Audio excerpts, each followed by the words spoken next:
Yo, what's up guys? Welcome back to another video. Today is going to be a VR4 video. I know I haven't really been taking it out as of the last couple weeks. This is due to the fact that I actually took it out on a photo shoot around 3 weeks or so, and I barely made it back home because it was limping. It was getting no fuel pressure whatsoever. This car actually hasn't been running since 2012 or so, so I switched out the fuel pump. I upgraded that. I did the hot wire for the fuel pump. I switched out the fuel filter, and then I drained the old gas. That got it running pretty good. So based off my discovery on the forum, I was able to figure out that apparently you need to upgrade the fuel pressure regulator once you do the hot wire and the fuel pump upgrade, because I guess the stock one can't keep up with it. So I've never really done a fuel pressure regulator on any of these cars, or I haven't really even touched the car in the engine bay as much as I should have, but we have to get to it. I do want to get this car running because I haven't really driven it ever since I got it. One thing I must admit about this car is the fact that the engine bay is a little bit cramped and intimidating for one.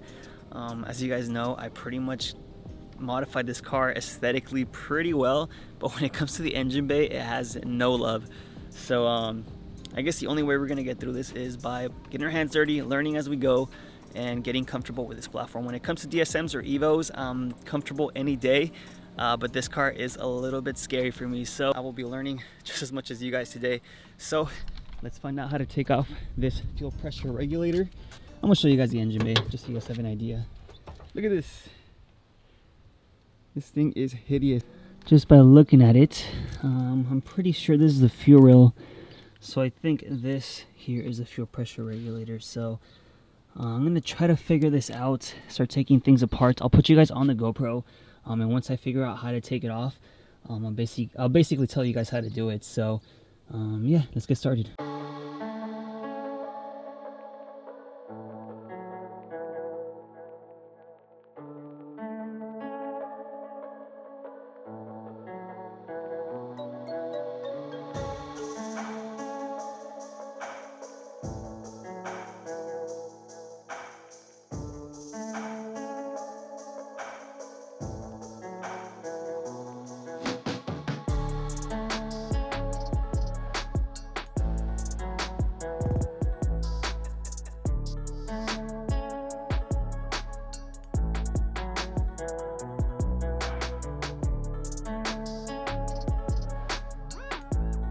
So the fuel pressure regulator is attached to the fuel rail right there. It's held down by two 10mm bolts. Of course, you do have the vacuum source coming up here to this piece, and you're gonna have the return coming down near the fuel filter right there. You can see the line. That was probably the hardest part. This clip here was being really stubborn. Right, so I definitely overthought the whole process. It was actually a lot easier than I thought. It took me like 10 minutes. But now we're ready to head out to TurboSmart over in Ontario, California. Pick up this aftermarket fuel pressure regulator. We might have to build it from scratch because I think TurboSmart only offers the basic fuel pressure regulator. You have to get the AN fittings, you have to get the return line. There's a whole bunch of stuff going into it. So I'll show you guys right now in a bit. So I actually came out to AutoZone to pick up some injector cleaner. I'm gonna go ahead and give that a try as well. I really don't know if it's gonna work, but it doesn't hurt to try.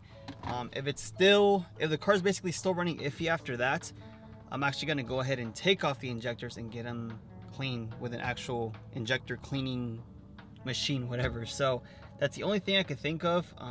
If you guys have any other suggestions, just in case the car doesn't run, let me know in the comments, because I'm really trying to get this car going super soon because it's just sitting. I'm scared to drive it, and I need that thing to be reliable. So let's head out to TurboSmart. It's freaking hot. I'm gonna see what happens.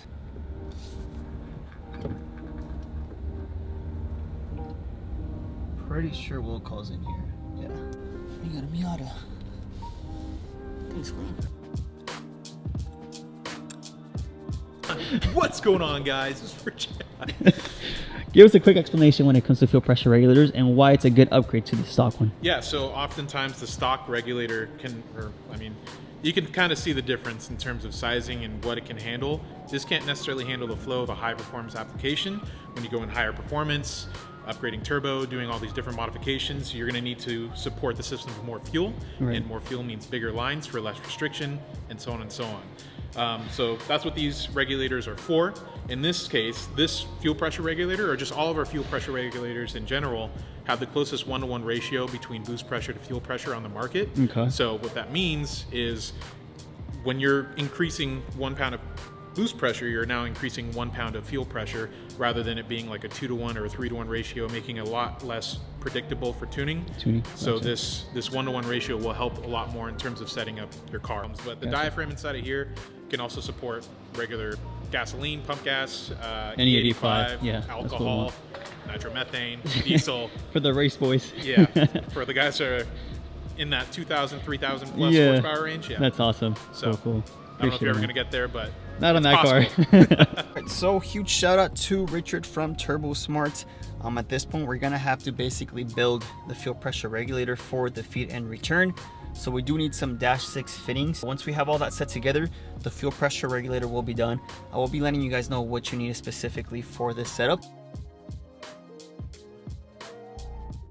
All right, so I actually had to wait around a week or so to get the remainder of the fittings. So when you buy a fuel pressure regulator, these tend to be universal for the most part, so you do have to get the fittings basically, I guess, tailor-made for your specific platform.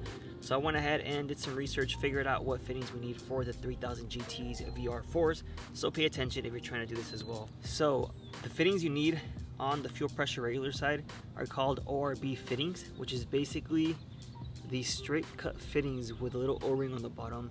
This is basically what's going to go ahead and seal the fuel pressure regulator. This specific fitting is a -6 ORB to a -6 male fitting, I guess. That's going to be for a feed line first. Then you're going to have to get a line made with -6 fittings on the end, as you guys can see here. You hook that up to the male side. I went ahead and got 2 feet worth of line. And it is good for E85. So if you do plan on upgrading that in the future, you might as well get that done now once you upgrade your fuel pressure regulator. But you connect that there. And at the end of the feed is going to be your fuel rail adapter. I'll go ahead and link all the stuff you need below in the description for you guys to kind of figure it out. But you do need this. This goes onto the line itself. And then this piece here attaches to your fuel rail. So it's your fuel pressure regulator, it's mounted to the wall. This goes all the way down to your fuel rail, so that's your feed. Since we're not going to be using this side, I went ahead and got a -6 ORB fitting that's basically just like a block off that goes on the other side here. You are going to need a gauge, by the way. Go ahead and make sure it reads all the way up to 100. So I got the Turbo Smart one here. And for your return, you have to get a -6 ORB to a 1/4 inch Barb fitting. I had a pretty hard time finding it, so I actually had to figure this out. I got a -6 ORB fitting to a -6 female fitting. So that goes on the bottom of the fuel pressure regulator here. And then to that, I went ahead and got a male 2 1/4 inch Barb fitting that connects to that. And that will go ahead and let us basically run our old stock return hose like that. So this is kind of the setup you have to do for the fuel pressure regulator. And of course, I went ahead and got a foot of the vacuum line for the boost source on the intake manifold. But you won't be hooking this up just yet. But this is pretty much the setup that you have to run for the 3000 GT. Let's go ahead and start the install, and then after that we'll set the base pressure.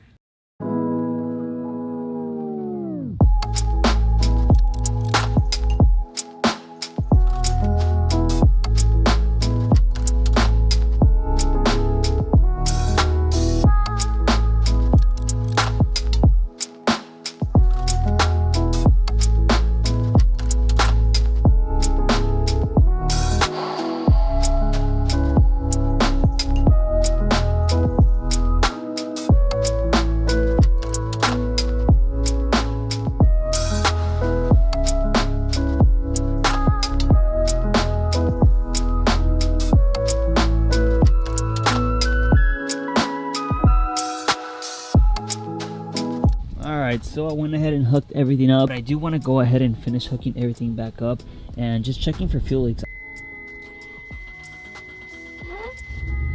Wow, it started.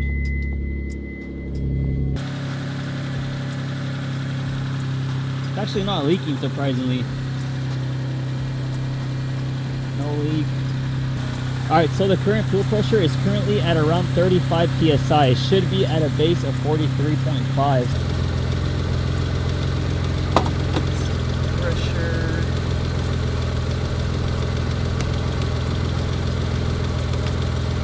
don't know if you guys can see, but I'm around 43 or 44 PSI right there. Now we're ready to hook up this boost source, and it should drop down to around 37 PSI or so.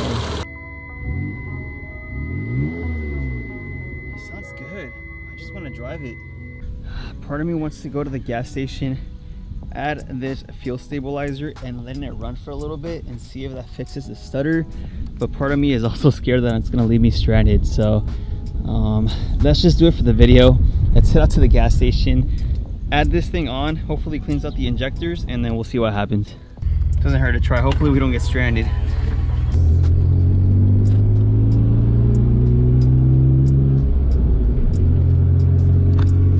Car feels decent. It's only when I hit boost. Not sure if it has a boost leak. Hopefully it's just the injectors. My tie rod is messed up. The car is aligned, but the steering wheel is kind of crooked, so.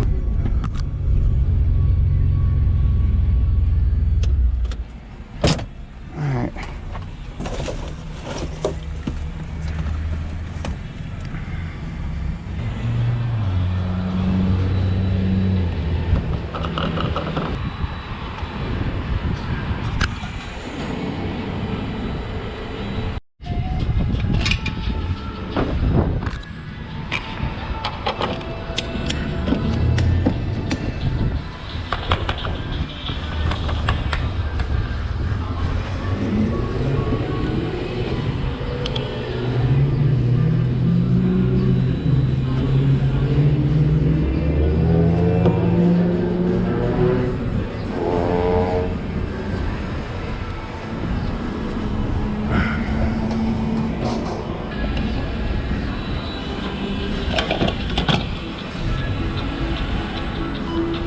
Let's take it home, let it idle for a little bit, and see what happens.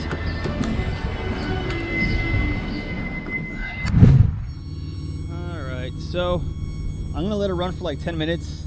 If this isn't it, I'm just going to go ahead and say that it's safe to assume that it has some sort of boost leak. And I'm pretty sure it does have some boost leak somewhere, considering the fact that the thing has vacuum lines everywhere. But I do want to knock out one thing at a time. It does run a little bit better than before, and at least I know with the fuel pressure regulator, the base pressure is set to 43.5 psi, so at least that's done. So I pretty much went ahead and did as much as I can today. The car is still stuttering under boost, so if you guys have any type of suggestions on what it could be besides a boost leak, let me know. Of course, I switched out the fuel pump, I did the hot wire, fuel pressure regulator, fuel filter, drained out the old gas, put in that injector cleaner, and we let it run for like 10-20 minutes, and we went on a test drive. It does drive a little bit smoother. The only thing I could think of is literally the injectors maybe being clogged. This is pretty much just an update video with the VR4. I know I haven't really been driving it or posting it on the channel. It's mainly because of that. Last time I took it out on a photo shoot, it was giving me issues. And I honestly do not like being stranded with these cars. The bumpers are already too low, the tow truck, it's always a huge hassle. So if I could fix the issue beforehand, I'd rather do that.